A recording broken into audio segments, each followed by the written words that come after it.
Hola, soy Santiago y hoy voy a dar una introducción a los agentes inteligentes. Y voy a empezar diciendo qué tan importantes son los agentes en el futuro. Para mí, estamos al inicio de una nueva era tecnológica. Tres ejemplos. Cuando pasamos de mainframes a computadoras personales. Antes solo estaban en una empresa grande y pocas computadoras, y ahora prácticamente todos tenemos una computadora. Segunda revolución, el Internet. Había muchas publicaciones, muy pocas publicaciones, era costoso distribuir la información y hoy básicamente tenemos cero costos de distribución. El tercero, las aplicaciones. Antes, en el caso del iPod, por ejemplo, teníamos un hardware especializado para una aplicación que era escuchar música. El día de hoy utilizamos nuestro teléfono prácticamente como control remoto con el mundo. Queremos un Uber, queremos escuchar música, queremos prácticamente hacer lo que queramos. Tenemos infinidad de aplicaciones en un mismo dispositivo. Y los agentes inteligentes es la cuarta revolución que aquí estamos viendo, digital, informática, que nos mueve de un espacio en donde actuamos con pocos algoritmos y los algoritmos son centralizados a un espacio en el que los algoritmos son diversos y tenemos multitud de ellos. Entonces, en particular, ¿qué es lo que yo veo? Yo veo que cada persona tendrá a su disposición entre 6 a 12 agentes que le estarán facilitando la vida. Hacer tareas rutinarias, trámites, encontrar información, entablar conversaciones, etc. Segundo, lo que yo veo es que las empresas van a contratar más agentes inteligentes que empleados. Va a llegar un momento en que van a ser más agentes que empleados. Y muchos de nuestros trabajos serán manejar agentes inteligentes, coordinarlos, darle instrucciones, repararlos, etc. Y lo que más me interesa saber es qué es lo que tú ves. ¿Estás de acuerdo conmigo? Tal vez no. Quiero saber, quiero escuchar.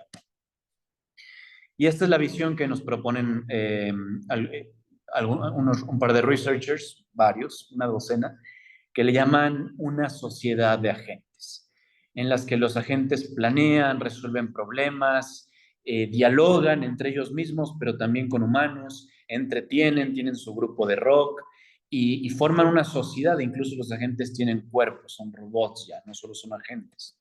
Y esta es la sociedad que ellos proponen. Pero no solo se trata del cambio social, también es la oportunidad económica. Este es un proceso de estudio, este es un proceso de aprendizaje y vale la pena decir que si invertimos hoy en aprender esta tecnología, nos volvemos líderes en su implementación, vamos a poder construir productos, implementar cambio y tomar oportunidades. Así que te invito, aunque sea por fines económicos, a que te tomes un momento para estudiar, para entender, para comentar, para dialogar, para conocer personas referentes a este tema. Sobre mí, estuve trabajando en Big Tech en Estados Unidos. El día de hoy me encuentro tomándome un tiempo antes de hacer mi startup y me estoy dedicando a estudiar. Me surgió esta necesidad de compartir porque estaba estudiando, leyendo papers y quise saber de otras perspectivas, conocer personas que sientan esta misma curiosidad, que tengan diferentes backgrounds, diferentes perspectivas. Así que, por favor, te pido que comentes, compartas lo que tú ves, lo que tú piensas. Y finalmente tomé hace un par de años el curso de MIT, de Challenges of Global Poverty, que me inspiró. Me inspiró a cómo la educación en particular puede tener un rol tan grande en la creación de oportunidades. Así que estoy tratando de hacer esto como mi granito de arena para aportar algo. Así que si estás de acuerdo con el proyecto, si quieres apoyar, tu like, tu share son extremadamente valiosos. Y ahora sí, ya vimos qué tan importantes son los agentes inteligentes, al menos para mí. Vamos a ver qué son. Y la definición más sencilla que te puedo dar es robots sin hardware. La pura mente. Viven dentro del mundo digital, pero tienen la misma capacidad cognitiva que un robot, o al menos similar. Y en esto tienen tres funciones los agentes: percepción, reasoning y acción. Reasoning le llaman el cerebro, Y en base a estos tres componentes es que podemos crear un agente que está interactuando con un medio ambiente. Podemos dar una definición un poquito más filosófica, si se atreven, que dice que los agentes poseen deseos, creencias e intenciones para, con el propósito de cumplir sus metas.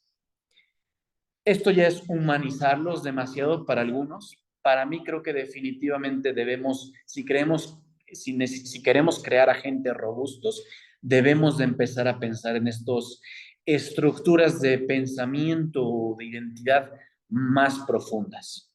Lo iremos viendo y voy a regresar a este tema en la segunda parte.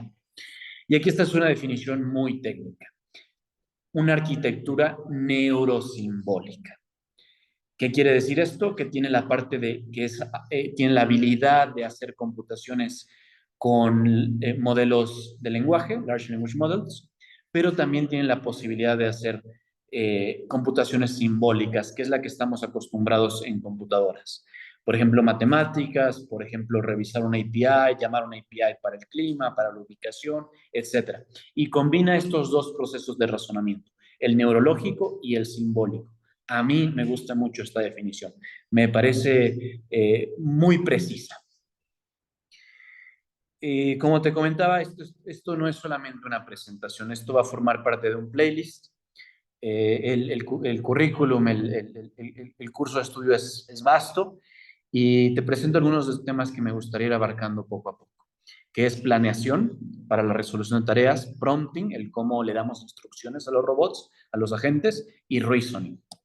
El segundo tema que me gustaría profundizar eventualmente es en la memoria y en cómo obtenemos conocimiento para mejorar los outputs, RAGs, quizá lo hayas escuchado, la arquitectura RAG. Tercer parte, la forma en que utilizan herramientas y se automatizan procesos. En particular, las herramientas generalmente son a través de APIs, pero quizá encontremos herramientas que funcionen diferente. Y el cuarto tema sería multiagentes y colaboración híbrida con humanos, es decir, eh, ayudándose mutuamente. La parte de multiagentes me parece extremadamente interesante porque entra un tema que es el de la comunicación entre agentes, que bien curiosamente no necesariamente es a través de nuestro lenguaje, ellos se pueden comunicar de formas mucho más eficientes y esa es la parte que me gustaría profundizar un poco. ¿Y qué más? A mí me gustaría escucharte, me gustaría recibir sugerencias, me gustaría saber de tu background. Sé que también quiero explorar algunos temas como aplicaciones industriales, en qué industrias están teniendo éxito los agentes, cómo se ven las perspectivas a futuro cercano, pero estoy sobre todo abierto a tus comentarios. Esto espero que tengan una especie de formato de grupo de estudio en donde converjamos diferentes perfiles. El mío, que es primordialmente de software, también hay mucho de AI research, mucho interés en esto, pero también me gustaría incluir audiencias no técnicas, en particular personas que tengan experiencia en el desarrollo de negocios, alocando capital, inversionistas y, muy importante, personas que estén involucradas en el people management, incluyendo también reclutamiento, recursos humanos, etcétera. Creo que con esta diversidad podemos formar una perspectiva muy robusta y muy importante, que podemos darle un sentido ético a los conocimientos que vayamos formando, adquiriendo. Yo estoy aprendiendo contigo. Ya vimos qué es un agente. Vamos a pensar ahora cómo construir uno. Y esta primera arquitectura que te quiero presentar es Miracle, así se pronuncia, MRKL, Miracle, y tiene tres componentes principales. De hecho, son dos componentes y tres etapas. Le podemos llamar pipeline o workflow.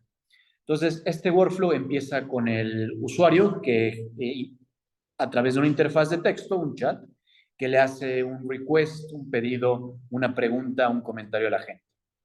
El agente recibe ese request a través de su Large Language Model, de su modelo de lenguaje, y puede rutear, puede utilizar diferentes módulos para servir este request. Puede, sí, utilizar el modelo de lenguaje, pero también puede llamar una variedad de APIs. Aquí ponen algunos ejemplos: un Weather API, un clima, Si le preguntamos a ChatGPT, ¿está lloviendo? Pues no nos va a poder preguntar, pero un agente sí podría. Un currency converter, un calendario, una calculadora, que es en el ejemplo que ellos más profundizan. Y ya que llama ese módulo, ya que utiliza esas diversas herramientas, y aquí es muy importante destacar que esta arquitectura es modular, lo que la hace fácilmente extendible, los resultados son pasados otra vez al modelo de lenguaje que devuelve la respuesta al usuario. Esa es la arquitectura básica. Y aquí mencionaba los componentes principales, son los módulos para la computación simbólica, más el agente que interactúa con el usuario, pero también es un módulo en sí mismo. Habrá ciertas definiciones, ciertos requests, que el modelo de lenguaje sea la herramienta óptima para contestar. Muy importante, hay un router que rutea la información a los diferentes módulos. Ya que el modelo de lenguaje recibió el request, entonces utilizamos este router para decidir en qué módulo utilizar. Researchers de AI Labs, de Jurassic, proponen utilizar una red neuronal, no necesariamente un Large Language Model, para entrenarlo de forma supervisada. Lo que ellos dicen es que esto hace la estructura muy modular, muy extensible, en el sentido que cada vez que agregas un nuevo módulo, lo único que requieres es reentrenar el router. Desde mi opinión, creo que se puede hacer una simplificación y utilizar el mismo Large Language Model, al menos como primer router. Ya si eventualmente requieres diferenciar ciertas requests que son muy ambiguos a través de un router especializado y reentrenar toda una arquitectura, es viable, pero yo no creo que haya necesidad de hacerlo tan complicado. Y quizá un poquito antes de avanzar al siguiente punto, también es importante mencionar que el Large Language Model también funciona como fallback, como plan B. En caso de que el router no sea capaz de encontrar un módulo que sea adecuado para el usuario, el Large Language Model puede tener control e interactuar con el usuario, por ejemplo, para clarificar cuál es el request. Dicho eso, después los autores de este paper plantean un problema interesante, que es cómo extraer los argumentos para servir, para utilizar los diferentes módulos. Y plantean el ejemplo de la calculadora. Podemos pedir una suma, pero podemos pedir una suma en texto, 2 más 2 escrito DOS, o podemos escribirla en números. Podemos utilizar paréntesis, podemos utilizar un problema, ¿no? Podemos hacer una descripción. Hay muchas formas en que una sencilla operación, como es una suma, puede ser presentada a la gente. Y aquí lo que ellos están proponiendo, o lo que ellos propusieron, y lo que ellos experimentaron y mostraron los resultados, fue extraer los argumentos utilizando Large Language Models, fine-tuned, tuneados, con ejemplos a través de data aumentación de datos, para adquirir esos argumentos. Entonces,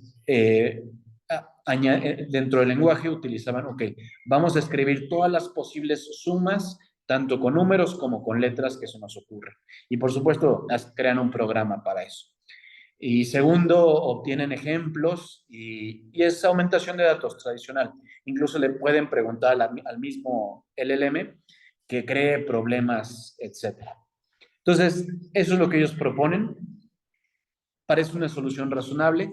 Sí es ligeramente labor intensive, pero sobre todo si el proceso es suficientemente valioso, definitivamente viable. Y más importante aún, si el uso es suficientemente común, habrá suficientes datos para implementar este proceso. Y lo mejor de todo es que conforme vaya habiendo más datos y haya ocasionalmente algunos errores, puedes hacer el sistema más robusto. En este sentido, me parece que la solución que eligieron es muy elegante, si bien ligeramente costosa. Y esta es su premisa básica. Ellos dicen, no importa cuánto mejoren los modelos de lenguaje, su misma estructura cognitiva no es adecuada para cierto tipo de computaciones. Y aquí ponen algunos ejemplos. Alucinación, todos somos familiares con eso. Ponen 4 ejemplos. El segundo me parece que es el más curioso, porque dicen, dientes tiene una persona? 32. ¿Cuántos dientes tiene un profesor de matemáticas? Y da una respuesta distinta. Vaya, se puede prever que se solucione eso, por supuesto, pero esa capacidad de razonar creemos que es más adecuada para un modelo simbólico. Te presento una segunda arquitectura. Estamos viendo cómo construir agentes, ya vimos Miracle, ahora te presento React. Y React lo que ellos hacen es sinergizan la razón con la actuación en modelos de lenguaje. Y ellos, su premisa es que la capacidad de razonar facilita y clarifica la planeación y maneja mejor ciertas excepciones en las que puede, por ejemplo, el agente adquirir más información para resolver una tarea. Entonces, lo que ellos dicen es, está muy bien este modelo medio bruto, digámoslo, de simplemente actuar, de cada request que obtengamos, routearlo, ejecutarlo con una herramienta, pero ¿qué pasaría si ponemos una etapa previa, un layer previo, que también razone? Y ellos, perdón por tanto diálogo, y ellos proponen algo, matemáticamente lo definen de forma muy elegante. Y nuevamente, perdón, pero me gustó mucho cómo lo hicieron. Y dice, los agentes tienen un espacio de acciones. Nosotros vamos a engrandecer, vamos a extender ese espacio, añadiéndole la posibilidad de pensar. Y lo que los agentes dicen es que los agentes tienen la posibilidad de observar el entorno y ejecutar acciones que modifican el entorno que están observando. Pero la forma en cómo ellos extienden el campo de acciones, el espacio de acciones, es añadiendo un nuevo tipo de acciones que es el de pensamiento que no influye en el entorno. Entonces, tienen las observaciones y a partir de esas observaciones hacen pensamientos. Esos pensamientos no influyen en el entorno y ya después pueden ejecutar las acciones requeridas para influenciar el ambiente como es la intención. Aquí ponen el ejemplo. Están comparando una sencilla pregunta, bueno, una pregunta ligeramente complicada. Estas preguntas son complicadas porque requieren de varios pasos de razonamiento y están utilizando diferentes estrategias para resolver. La primera es la sencilla, una simple interfaz de ChatGPT. La segunda incluye prompt engineering, en este caso chain of thought. Y aquí mejoran el input para que la respuesta sea posiblemente mejor. Pero aquí vemos que este problema que funciona muy bien, pero que en este caso no tiene toda la información requerida. Luego ponen otro ejemplo que dicen, este es un modelo de simplemente actuación. Este modelo no tiene la capacidad de planear, por ejemplo. Entonces, va haciendo las actuaciones, las acciones. Sí tiene los módulos que el otro sistema tenía, Miracle, por ejemplo, pero no tiene la capacidad de pensar. Y finalmente, y también RANS. Y finalmente ponen su estructura, su arquitectura, React, razonamiento más actuación, en la que en ciertas ocasiones, o bueno, antes de actuar, utiliza el pensamiento para elucidar planes, para evaluar qué es lo que le falta, para mejorar, para refinar las respuestas, y vemos que la respuesta es correcta. Ellos incluyen resultados de su análisis, etc. Y quiero añadir otra parte que me gusta mucho de este paper, de esta arquitectura, que me parece relativamente sencilla de implementar. Y ellos definen, este es uno de nuestros módulos, por ejemplo, y nosotros definimos el espacio de acciones de nuestro módulo de forma muy sencilla. Vamos a crear una API a Wikipedia que tenga 3 acciones. Search, búsqueda, buscar un concepto o hacer una búsqueda para que nos arroje cuáles conceptos pueden ser interesantes para nosotros. Un lookup, que es como un control F, en los que buscamos, si estamos interesados en cierta palabra, podemos ver todas o la siguiente ocurrencia de la palabra para leer el contexto y evaluar y finalmente terminar. que evalúa en base a la información que ha recabado si ya tiene la suficiente información para resolver este problema complejo. Reitero, esta API es extremadamente útil y no es muy compleja de utilizar. Por eso me gusta mucho. ¿Y qué pasa? Es muy interesante que los autores detectan un nuevo problema. ¿Cuándo actuar versus cuándo pensar? Ellos observan que hay dos tipos de espacios en los que uno requiere constante pensamiento y otro requiere pensamientos solo en puntos claves. Y proveen este ejemplo, en el que requiere de muchas acciones, pero solamente requiere pensar en dos momentos. No proveen una respuesta, ellos dicen, bueno, por ejemplo, tal vez el agente pueda definirlo por sí mismo, etcétera, tal vez como el pensar, pero creo que el simple hecho de plantear esa pregunta me parece extremadamente interesante. Ya vimos dos arquitecturas, sería buenísimo haber incluido una tercera, pero por lo pronto vamos a hablar un poquito de las similitudes. Y esta es en la parte que más te quiero escuchar, yo voy a compartir un poquito mis pensamientos, pero me encantaría escuchar. Similitudes es que la arquitectura la estructura es similar.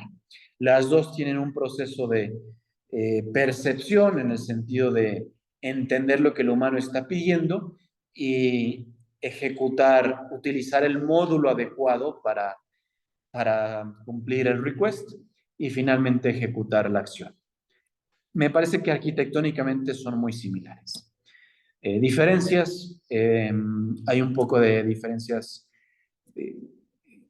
Compañeros del grupo de estudio mencionaban diferencias de latencia. Este proceso de pensamiento puede ser más tardado. Otras diferencias mencionaban de libertad, de capacidad de problemas de los que se pueden. La diferencia que a mí en lo personal me gusta más o me parece más acertada, desde mi perspectiva, creo que son excelentes respuestas las otras dos, es que uno es, el espacio de acciones es más grande en uno que otro. Creo que la complejidad de React es un modelo posterior, es una arquitectura posterior, permite pensar la resolución de problemas más complejos, especialmente conforme se vayan extendiendo los módulos.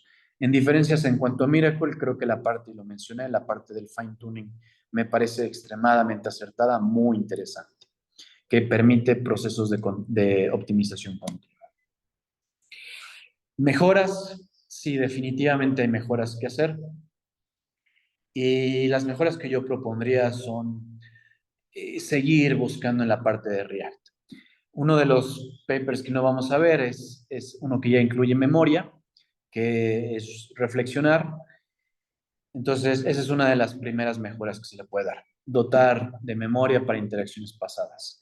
A mí me parece que la parte de React que está haciendo de involucrar secuencias de pensamientos me parece muy interesante. Yo lo que haría sería paralelizarlas, en el sentido de que no solamente tienes un thread de pensamiento, sino que tienes múltiples threads de pensamientos que tienen la posibilidad de converger. Y bueno, en cuestión de herramientas podemos pensar muchos. Hay muchos improvements que hacer. Esto es solo el inicio. Vimos las dos arquitecturas más básicas. Te invito a que imagines, a que sueñes, a que idees diferentes arquitecturas. Y ahora una pequeña pausa para hacerte una invitación. Te comenté, este es un proyecto nuevo. Yo espero poder hacer esto de forma sostenida y creo que un primer paso sería crear una comunidad.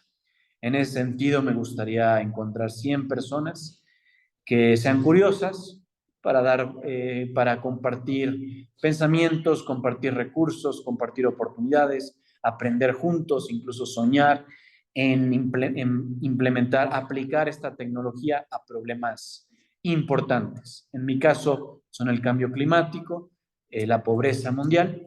Cada uno elegirá los problemas que son importantes para las personas. Pero esa es la meta. Crear comunidad, puedes hacer esto suscribiéndote al canal, conectando conmigo en LinkedIn, atendiendo a los eventos en vivo. Esta es una presentación basada en un grupo de estudio, Hay muchas formas que puedes iniciar, empezar a unirte a esta comunidad. ¿Cómo más puedes ayudar? Tus testimoniales, tus testimonios. Si te sirve esta información, si crees que el contenido voy a ir mejorando, pero si crees que el contenido ya es útil así como está, me encantaría que lo compartas, que compartas el video con tus amigos, que digas cómo te ha ayudado, que menciones qué partes te han sido interesantes y también, por supuesto, que me compartas tu feedback. ¿Cómo puedo mejorar? ¿Cómo se puede hacer mejor? ¿Qué partes no son claras? Especialmente para las personas que no son técnicas. Yo desafortunadamente es en la parte que eh, caigo por costumbre, me voy a hablar de temas técnicos muy complejos, pero me encantaría saber cómo puedo hacer esta información más accesible. Y similarmente, si en algo, si tú tienes más experiencia técnica en algo y no lo dije de forma con la certeza que lo debí haber dicho, también súper bienvenido tu feedback. A mí me encanta aprender y me encanta aprender de ti y de tu experiencia. Nos vamos a la segunda parte. No será tan larga como la primera, pero sí quiero mencionar esta parte que me parece muy interesante, que es cómo podemos utilizar lo que sabemos de nuestra cognición humana para mejorar los agentes. Y este quote en particular es del paper de React, que dice que una feature, una característica de nuestra inteligencia humana es nuestra capacidad de razonar verbalmente. Y en particular, el artículo que están citando es no solamente verbal, sino silenciosamente, que dice que tenemos, que fue un papel importante tanto en la memoria como en la planeación. Entonces, podemos utilizar el inner speech para mejorar a los agentes. Entonces, vamos a entender primero qué rol juega el diálogo interno en algunos de nosotros. No todos tenemos diálogo, no todas las personas tienen diálogo interno, pero los que sí tenemos lo utilizamos para funciones muy precisas. Y la primera es la generación y retrieval de memorias.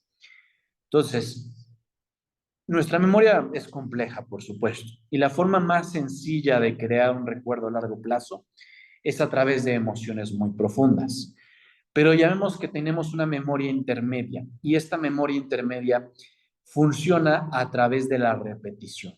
Entonces, si nosotros continuamente estamos repitiendo algo en nuestra mente, esa repetición va a crear una memoria. Y ese es el rol que juega el diálogo interno. Similarmente, si queremos recabar una memoria, hay un proceso de pensamiento, generalmente, sobre todo si nos queremos acordar de algo importante o algo difícil que no necesariamente esté muy fresco en nuestra memoria, hay un proceso de pensamiento, de raciocinio en buscar esa memoria, en decir, ok, esta memoria me sirve, pero no es exactamente el concepto que estamos buscando. Y ese diálogo interno sirve para refinar para encontrar la memoria precisa que estamos buscando para resolver nuestro problema, que es el segundo uso del diálogo interno. Porque resolver el problema requiere planeación, sobre todo problemas complejos.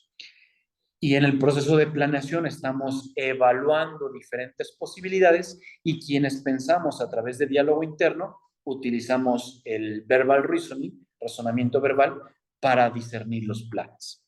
Y muy interesantemente también sirve para cambiar de tareas. Entonces, si por ejemplo estamos escribiendo un correo y de repente nos vamos a cocinar, hay un proceso que requiere de dos partes diferentes del cerebro. Y aparentemente nosotros tenemos un proceso de preparación semiconsciente en el que nos preparamos para ese cambio de tareas. Entonces, en lo que estamos escribiendo el correo, ya estamos iniciando a pensar qué vamos a cocinar, qué ingredientes requerimos, etcétera. Y detalle curioso, la forma en cómo lo descubrieron esto me parece muy interesante, porque pidieron a las personas hacer multitareas, pero y cambiar de contexto. Pero había multitareas que no requerían la capacidad de articular y había otras que sí. Y lo que encontraron es que en las tareas que requerían capacidad articular, el esfuerzo para cambiar tareas crecía y la eficiencia para cambiar tareas también crecía. Y ahí es cuando infirieron que se requería este proceso de diálogo interno para el cambio de tareas. Social awareness, vital, vital. El navegar la sociedad es un tema muy complejo. No, lo que nos hace humanos es precisamente nuestra capacidad de coexistir en estas sociedades tan complejas que muchos de los primates no tienen. Y para eso se requiere el diálogo interno. En particular, nosotros tenemos la capacidad de proyectar pensamientos o diálogos con otras personas cercanas a nosotros, por ejemplo. Entonces nosotros podemos imaginar qué es lo que tal persona pensaría sobre esto que estoy haciendo, o qué consejo recibí la última vez que pensé en hacer esto, o incluso personas que no necesariamente conocemos. Esta persona a quien admiramos, ¿qué haría o qué hizo en una situación? Y utilizamos ese diálogo personal, ese diálogo interno, para crear esta conciencia social. Y finalmente, el que me pareció más interesante de todos estos usos es el de motivación. Ellos encontraron, los researchers, los investigadores, encontraron que en los atletas de alto desempeño el diálogo interno juega un rol muy importante en, en la resolución, en el continuar ejecutando tareas que pueden ser extenuantes. Por ejemplo, si eres endurance, si eres un corredor de, de, de largas distancias y vas en el kilómetro 30, pues estás cansado y es la motivación. Similarmente, atletas de alto desempeño continuamente se están esforzando por dar más, por ser los mejores, y ahí es cuando la motivación, el diálogo interno, juega un papel fundamental. Ahora lo interesante es, ¿qué aplicaciones tiene esto para los agentes inteligentes? Te invito a que me compartas cuáles son las tuyas. Yo te voy a dar 3 que yo pienso. Y la primera es dejar a los agentes corriendo solos. Nosotros a veces juzgamos la deficiencia de respuestas en ChatGPT, pero también hay veces que nuestros primeros pensamientos no son los más adecuados, sobre todo en nuestro caso cuando tenemos emociones a flor de piel. Pero también si tenemos tareas muy difíciles, hay veces que necesitamos pensar las cosas, incluso dormirlas. Entonces, ¿qué pasaría si el agente se queda pensando? Y en vez de dar su primera respuesta, así como vimos en React, tiene un proceso de 5 pensamientos de refinación, de decir, piénsalo 5 minutos, o piénsalo o 5 iteraciones, o piénsalo hasta que tú sientas que ya tienes la respuesta correcta. Si posemos ese proceso indeterminado en los agentes de buscar respuestas, en mi opinión, encontraremos respuestas mejores, especialmente para problemas complejos. La segunda opción que te propongo. ¿Qué pasaría, ya lo mencioné, si hay procesos paralelos? Y específicamente, como ya lo vimos, para la creación de memorias. Entonces, está esta parte que estamos continuamente hablando con un agente, con ChatGPT, pero hay un proceso secundario que no vemos, nosotros como usuario no vemos, pero está determinando de todo esto que le estamos diciendo a ChatGPT o de todo esto que ChatGPT nos está diciendo, cuáles son las partes importantes. Y estas partes importantes las extrae y, y, y las utiliza para crear memorias. Incluso también puede crear similitudes. Por ejemplo, si ya vio que hay varias veces que está creando, que estamos preguntando sobre mismos temas, puede utilizar eso para saber más sobre nosotros, para darnos mejores respuestas, para inferir contextos sobre quiénes somos, etc. Lo importante es utilizar estos procesos paralelos a través de un diálogo interno para servir mejores los requests del customer, del usuario. Y la última alternativa que te propongo, la mencionaba Antelaba en esto al principio, podremos utilizar este diálogo para desarrollar una personalidad en la gente. ¿Y por qué lo digo? Porque mencionaba que el diálogo interno juega un rol importante en social awareness, en nuestra capacidad de interactuar socialmente. Entonces, si el agente puede evaluar cuál es la correcta personalidad para cumplir ciertas tareas. Entonces, si es un agente de customer service, va a ser muy amable, va a ser muy paciente, va a ser muy empático. Si es un agente que se dedica a seguridad, a encontrar riesgos de seguridad, va a ser un agente muy precavido, va a ser un agente muy quisquilloso, muy investigador, muy, la palabra es eh, suspicaz, muy suspicaz. Y también va a ser un agente muy técnico. Y así podemos imaginar cómo diferentes personalidades se van adecuando y parte de esto puede ser aprendido por el mismo agente. Nosotros no necesariamente tenemos que definir cuál es la personalidad de la gente, nosotros solo tenemos que mostrarle los resultados. Esta fue una buena interacción, esta fue una mala interacción para que pueda desarrollar su personalidad. Y asimismo empezar a desarrollar creencias e intenciones, siempre alineadas a la meta de la gente. Y con creencias me refiero a temas que la gente no pone en duda, que dice, esto sé que es cierto. Y no importa lo que me diga el usuario, yo sé que es cierto. Y nuevamente podemos ver muchos temas en los que puede ser útil. Esos sistemas de creencias, esas creencias arraigadas, que no importa lo que pase con el usuario, el agente va a tener la convicción de decirle a la gente, a la persona amablemente, no, esto que está pasando tiene que ser de esta forma porque son mis creencias, porque es la forma en que ya fui entrenado para servir. Y por ejemplo, esto pasa en Customer Service. Si no podemos, el agente no puede ofrecer planes gratuitos. Vaya, nos encantaría como clientes, pero no sería negocio. Lo mismo en temas de seguridad. El agente no te va a decir cómo quebrantar la seguridad. No, esas son sus creencias. Ese agente en particular tiene esas creencias que dice, yo estoy aquí para mejorar la seguridad, no para facilitar quebrantar la seguridad. E intenciones. Intenciones es una palabra ambigua, pero intenciones, por ejemplo, puede ser una intención, y es bien interesante en Reinforcement Learning, la parte de la curiosidad. Entonces, el agente puede tener la intención de aprender más. Entonces, puede ser un agente que sí está interactuando con el ser humano, pero a la vez está aprendiendo, le está haciendo preguntas.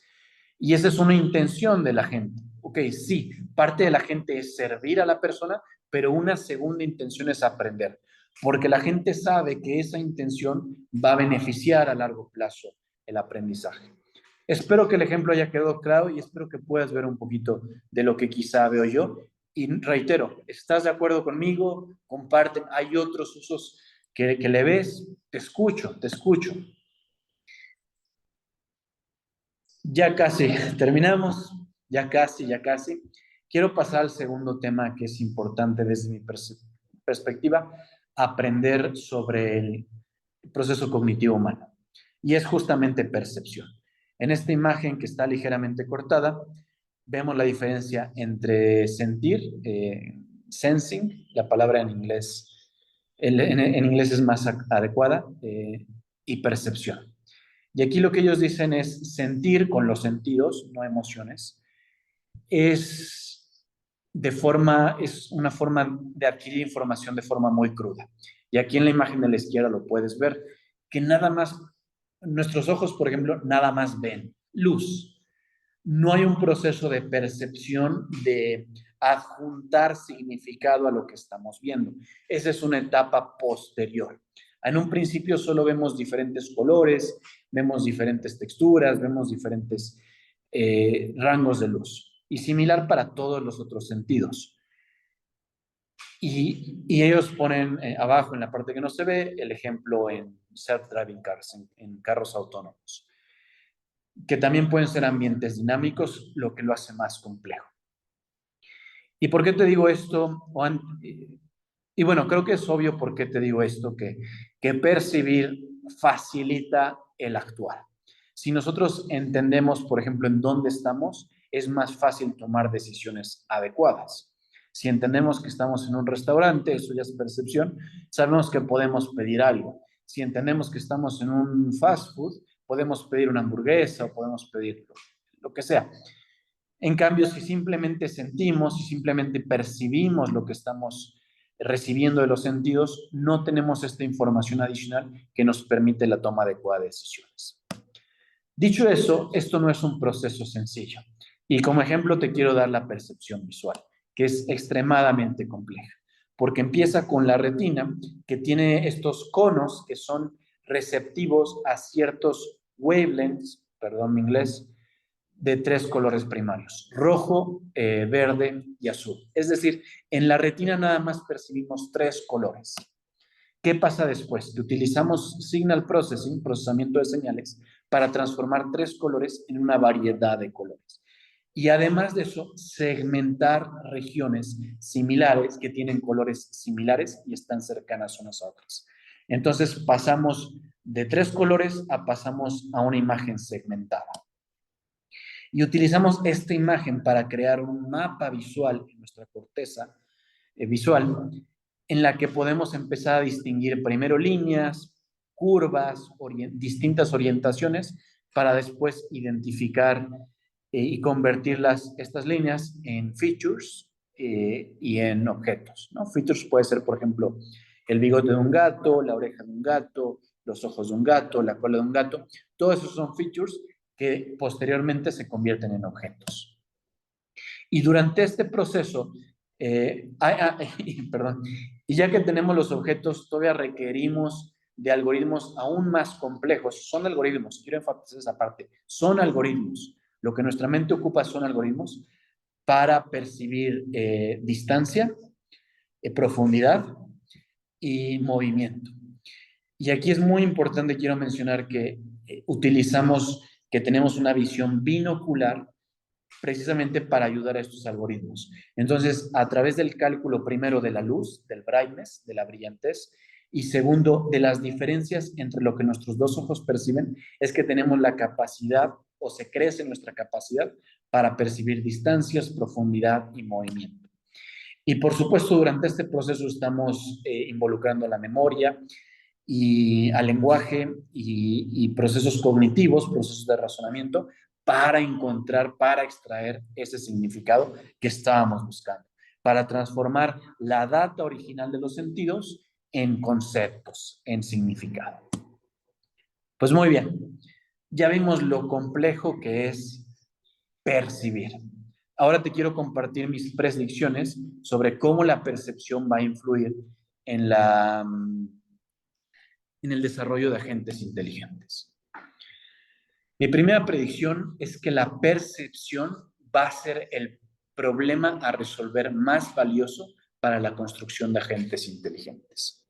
Y lo voy a demostrar por reducción al absurdo o por eliminación de las otras dos partes. Mencionamos que los agentes tienen tres componentes principales: percepción, cognición y acción. La parte de cognición estamos encontrando que los modelos de lenguaje son muy poderosos, pero también son relativamente similares. No hay gran diferencia entre utilizar un modelo y otro, y además los costos están bajando drásticamente.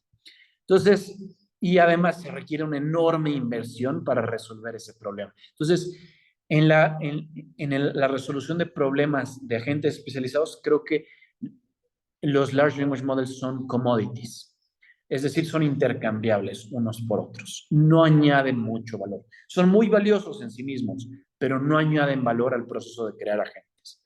La tercera parte es la de ejecutar acciones, que en mi opinión es muy parecida a lo que ya tenemos con APIs. Y esa es la parte buena de los agentes, que se integra muy bien con arquitecturas de software existentes. Pero el cómo construir esas arquitecturas de API ya es un problema que hemos resuelto durante los últimos 10, 20, 30, 50 años. Lo tenemos muy bien dominado, lo tenemos muy bien conocido. Es un problema muy valioso en sí mismo también, pero no es el más valioso. Aquí te digo que la percepción, esa capacidad de extraer significado de lo que puede ser un simple input del usuario, un text input, ¿vale? Unas simples palabras, esa capacidad de adquirir significado de un simple request es lo más valioso y por supuesto también lo más difícil. Segunda predicción, la percepción no va a ser resuelta utilizando modelos de lenguaje. Y lo vimos muy claro en el proceso de percepción visual. Los algoritmos son demasiado complejos. La cantidad de información es demasiada vasta para un modelo de lenguaje. No es viable. Los lenguajes de modelos son secuenciales, no son paralelizables por sí mismos. Segundo, son costosos computacionalmente, requieren hardware especializado. Tercero, tienen un contexto limitado, por más de que crezca y crezca y crezca, no son capaces de eh, absorber infinita información y sobre todo no con la precisión que es requerido. Cuarto, también son relativamente limitados en lo que pueden percibir. Sí, pueden entender muy bien texto, pero ya que nos vamos a otro tipo de información como puede ser numérica, visual, social, no necesariamente son tan buenos. Y por eso, como lo vimos, creo yo que va a ser un conjunto de algoritmos los que nos va a aportar esa percepción, que sí, por supuesto, pueden ser engrandecidos a través de lenguajes de modelos, pero no exclusivamente. Y la tercera, y última predicción es que requerimos de una nueva representación del lenguaje para percibir, para absorber información a escala. Esto que te digo es extremadamente complicado, incluso estoy escribiendo sobre ello. Es el último párrafo de un artículo de 2000 palabras. Te invito a que lo leas, por ahí compartiré el link. Pero la idea es que nuestro procesamiento del lenguaje estuvo optimizado para cierto bandwidth, que es lo que podemos procesar a través del speech, a través del habla. La diferencia entre habla y pensamiento es más o menos 3 veces. Podemos pensar 3 veces más rápido. Pensar me refiero en palabras, 3 veces más rápido que hablando. Sigue siendo muy poco. Necesitamos pensar en 1000 veces más, 20,000 veces más, 1,000,000 de veces más. Si comparamos la capacidad de transmitir información digitalmente, por ejemplo, de un disco duro a otro a través del Internet, y comparamos la información que es transmitida, es millones, billones de veces más rápido que lo que estamos haciendo. Y la forma de representar que tenemos el lenguaje el día de hoy no da para eso. Y reitero, ya escribí sobre este tema, sobre mis perspectivas, no voy a entrar en esto porque me parece que son tremendamente teoréticas, pero también prognosticaciones, vaya, no están basados en evidencia empírico, lo dejaré para otra ocasión. Y el tercer proceso que te quiero comentar es sobre el proceso cognitivo, es el de la orientación espacial. Y prometo ya, esto es la final. Muchas gracias por estar hasta aquí. Y bueno, aquí, ¿qué es lo que están diciendo? Es que nuestra mente representa el espacio como una gráfica. Nosotros podríamos imaginar que es parecido a la memoria, en donde formamos un mapa visual a través de diferentes píxeles, colores, líneas, etcétera, que forman una representación visual muy detallada. Así no es como nuestra mente funciona espacialmente. Nuestra mente espacialmente funciona como una serie de nodos en una gráfica que están interconectados, los nodos representando objetos y las edges, las conexiones entre nodos,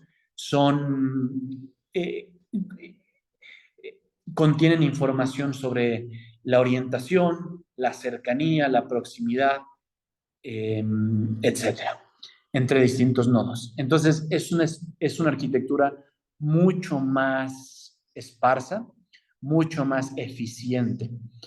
Y quiero mencionar un par de temas sobre esto, porque es una forma muy diferente. Nuestra memoria espacial es muy diferente a cómo utilizamos el día de hoy las bases de datos. La primera diferencia es que utilizamos la misma gráfica para representar diferentes espacios. Esto es difícil de comprender sin el contexto teórico, pero ¿qué es lo que ocurre cuando guardamos un nuevo objeto en una base de datos? Se crea una nueva entrada. Y la base de datos crece linealmente respecto a la cantidad de objetos que se han almacenado. Lo que pasa en nuestra memoria espacial es que cuando visitamos un nuevo lugar, no crece linealmente el espacio que requerimos. Por eso somos tan eficientes y podemos visitar una infinita variedad de espacios y no saturar nuestra memoria. Sí, olvidaremos algunos de los espacios, pero no la saturamos. ¿Por qué? Porque nosotros utilizamos la misma gráfica para representar diferentes objetos. Y lo que esto hace es que cada vez que aprendemos un nuevo objeto, en vez de requerir espacio linealmente, requerimos espacios, vamos a decirlo, logarítmica. ¿Por qué? Porque nada más estamos representando el nuevo espacio dentro de una gráfica existente, dentro de un conocimiento ya existente. Sería como la diferencia de aprender algo ya que sabes todo un contexto a aprender algo completamente desde cero. Es mucho más eficiente, te tardas mucho menos utilizando la misma gráfica. Y esta es la belleza de esta representación. Lo segundo que es valiosísimo es que los espacios forman combinaciones con espacios anteriores. Y esto es muy útil, por ejemplo, en recomendaciones o en procesos de pensamiento. Si nosotros queremos pasar de un pensamiento a otro, sabemos que es fácil porque nuestro pensamiento, que es una combinación de otros pensamientos, es muy fácil encontrar cuáles son los pensamientos similares. Esto es diferente a una base de datos en las que todos los objetos son relativamente distintos. Incluso para recomendaciones necesitamos crear otro tipo de bases de datos que tienen más similitud, no son exactamente como estos, pero tienen más similitud a la geometría que nuestra memoria espacial tiene. Y este es un beneficio que ya tienes sin tener que rearquitecturar los datos. Lo tercero, y no es lo que dice aquí, es que los updates son muy sencillos, son muy eficientes. ¿Por qué? Porque estamos en una gráfica, entonces una gráfica que, como lo vimos, puede ser parte de un ambiente dinámico. Entonces, en lugar de recrear todo el object, todo el objeto, o encontrar las partes que estamos recreando que son diferentes, simplemente modificamos algunas conexiones. Si existe movimiento entre dos objetos, simplemente modificamos la conexión y eso es todo. Se vuelve muy dinámico, muy maleable, muy adaptable en nuestra memoria. Ideal para problemas que requieren como conocimiento de información muy dinámica. Y es justamente el último punto que quiero presentar, que el día de hoy nuestros embeddings, nuestra forma de representar objetos para tomar el input para redes neuronales, son numéricas, fijas. Y aquí la parte interesante es qué pasaría si fueran dinámicas. ¿Qué pasaría si a una red neuronal le damos como input otra red? Es interesantísimo, interesantísimo. No puedo ni siquiera ver las implicaciones de esto, pero es interesantísimo. Te invito a que lo contemples y si tienes insights, por favor, compártelos en los comentarios. Y el último punto, el más increíble, el más, no sé si divertido, pero el más increíble, el más valioso, la perla, la más valiosa, la crema de la crema, que es que en esta memoria espacial hay un nodo que nos representa a nosotros mismos. Imagina, estamos en el espacio, diferentes nodos están representando diferentes objetos. Hay un nodo que también nos representa. Nos estamos representando a nosotros mismos. Y ese nodo está formando conexiones, sí, con otros objetos, pero también con memorias, con recuerdos, con emociones, con significado. Dentro de esta gráfica espacial, todos los objetos están conectados a diferentes memorias, Así podemos saber que en este objeto, que en este lugar tuvimos buenos recuerdos, que este objeto nos gusta, ¿no? Por ejemplo, si es una comida que nos gusta. Todo eso está almacenado dentro de nuestra memoria espacial, o al menos forma conexiones con nuestra memoria espacial. Y nosotros también tenemos esa autopercepción sobre nosotros mismos. También asociamos emociones hacia nosotros mismos, así como asociamos eh, memorias hacia nosotros, hacia otras personas. Y esas memorias forman parte de lo que nosotros definimos como identidad y también qué somos. Porque qué somos no es otra cosa más que asignar significado a nosotros mismos. Entonces, tenemos una representación de nosotros mismos.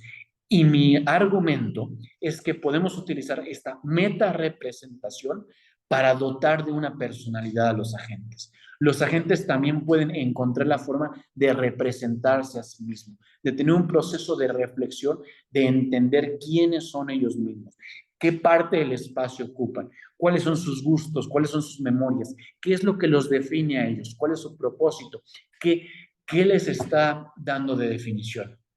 Te invito a pensar en esa meta representación y, por supuesto, a compartir tus comentarios. Esta es la bibliografía que utilicé, es sobre todo para las imágenes. Son los tres primeros papers son referentes exclusivamente a los agentes, los segundos tres fueron referente a la cognición humana, todos ellos muy recomendables.